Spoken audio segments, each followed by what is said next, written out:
Okay, so which of these does not describe the car's motion on this graph? Again, let's look at the graph. The cart moved 24 meters away from the starting point between 2 and 5 seconds. So 2 seconds is right here. 5 seconds is right here. It went from about, it looks like it's at about 3 to about 27. And that is going to be 24 meters. So that one does correctly describe. Again, we're looking for does not describe. The cart moved toward the starting point at a speed of 3 meters per second between 7 seconds and 12 seconds. 7 seconds, we are right here at about 27. And 12 seconds, we kind of ran off a little bit. We are about right here, which is probably about 11. So it went a total of 18 meters. No, 16. Thank you. Sorry, my math. 16 meters, and it took that in 5 seconds. So 5 divided by 16 is close to 3, and about 3. So it's pretty close. So let's go ahead and keep that one as probably correct. Again, this is going by 5, so sometimes it's kind of hard to tell exactly where they land. Letter C, the cart moved 11 meters toward the starting point between 8 seconds and 10 seconds. Moved 11 meters toward the starting point between 8 and 10 seconds. It went from here, which looks like it's roughly about 24, to roughly about 17, which is 7 meters, not very close to our 11 meters that this one is stating. So this could be our not answer. And then finally, letter D, the cart moved away from the starting point at a speed of 1 meter per second for 2 seconds. So here's our starting point. It started at 0 and went to about 2. It looks like in 2 seconds, so it traveled 2 meters in 2 seconds, which is a speed of 1 meter per second.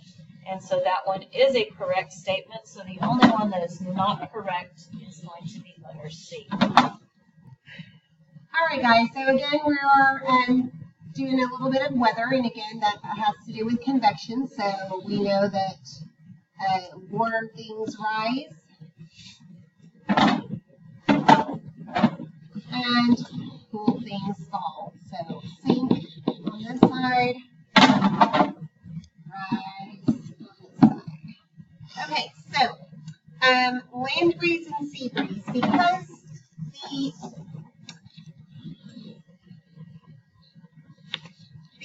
the land and the water heat up and cool down at different times. During the day, when it is daytime, oops, I'm sorry, we're doing nighttime on this one, because that's land breeze. That's going to be the moon. So we've got some stars out here. So the land cools down a lot faster. So over here, the land is cooler. And the ocean water, this takes a really long time for it to cool down or to heat up. So it takes just any sort of temperature difference takes a lot in water. So because of this, the water is the air over the ocean is going to be a lot warmer, so it's going to rise, and the land is a lot cooler, so it's going to sink. We should remember that winds blow from high to low, so we're saying winds blow from high to low. So if winds are blowing from high to low, we should remember that the cool over here is the high, and the warm is going to be the low. So the wind is going in this direction, and so we call that land breeze because it's coming from the land and it's going out to sea. So if you were standing over here on the ocean, your hair would be going out towards the ocean, just like that. That's a lot of hair. A lot of hair. Okay, so sea breeze happens during the day. Here you're on your land is hot. Think about when you're going to the beach, you've got hot sand, and the only way to cool your feet off is if you go into the cold water. So above the sand, it heats the air, and so all of that air is rising. And over above the ocean, that's above that cool ocean water, that air is cool, and so that air is sinking. So again, winds blow from high to low. Here's my high, and it is going to go towards the low, so my winds are going to be going in this direction. And we do name our breezes and our winds from the direction that they're coming from, and so it's coming from from the sea to the land, so we're going to call this one sea breeze. All right, what is a watershed? A watershed is a basin or bowl, is what a basin is, of water that collects and eventually ends up in the ocean. So we have all of our rivers and all of our streams that eventually do make their way to the ocean because water flows downhill. We also have some runoff, which is can also pick up pollutants and stuff, and that's just water running over the surface of the earth. Remember that video that we watched regarding the runoff and the algae blooms that can sometimes pick up fertilizers and such. So here we have a model where they put together a cup that says water is poured through a coffee filter soaked with food coloring. So you've got the coffee filter there and a clear plastic cup filled with gravel and a drain hole down at the bottom. It says the colored water flows through the gravel and out the drain hole.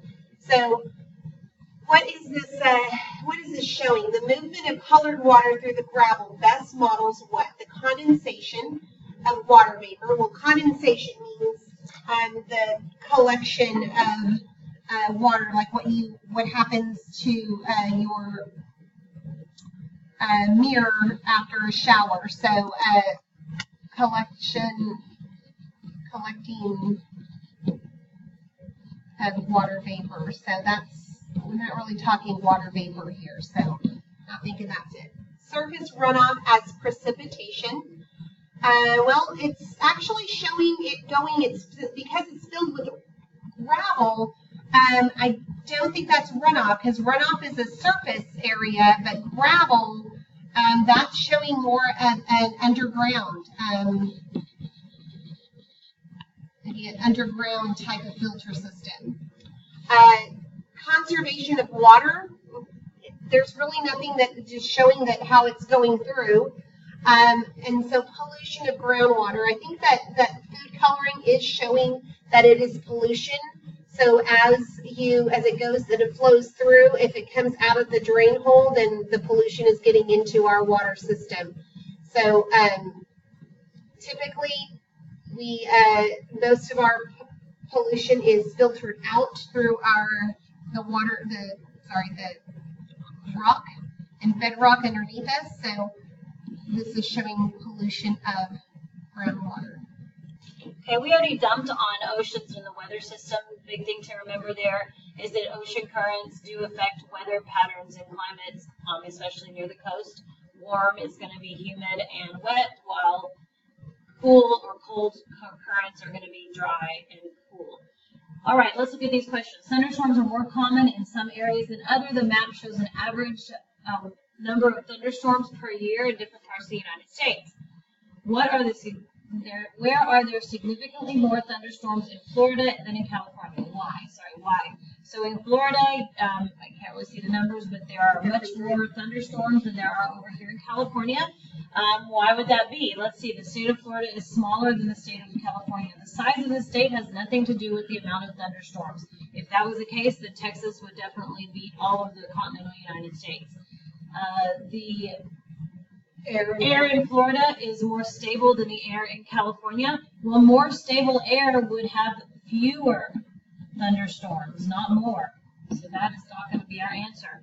The air above Florida holds less moisture. Again, less moisture, you would have fewer thunderstorms, not more.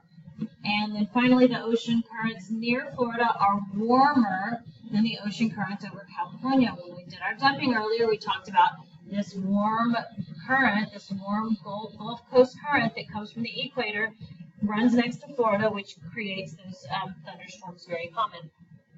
Okay, question number 2. Below that, what is one condition that is necessary for hurricanes to form? We actually already discussed that. Warm ocean water is the biggest factor that affects hurricanes. That's why most hurricanes are found near the equator, and they start near the equator and they go up front. You don't really hear about hurricanes happening near Alaska or Canada. So strong cold front, that would actually stop it. Cold ocean water would stop the hurricane, and a warm front, that might help it, but the best answer is A. And we already answered this question, so just as a review, this is the warmer, number 3, this is the warmer one, red, not blue, that's the warmest.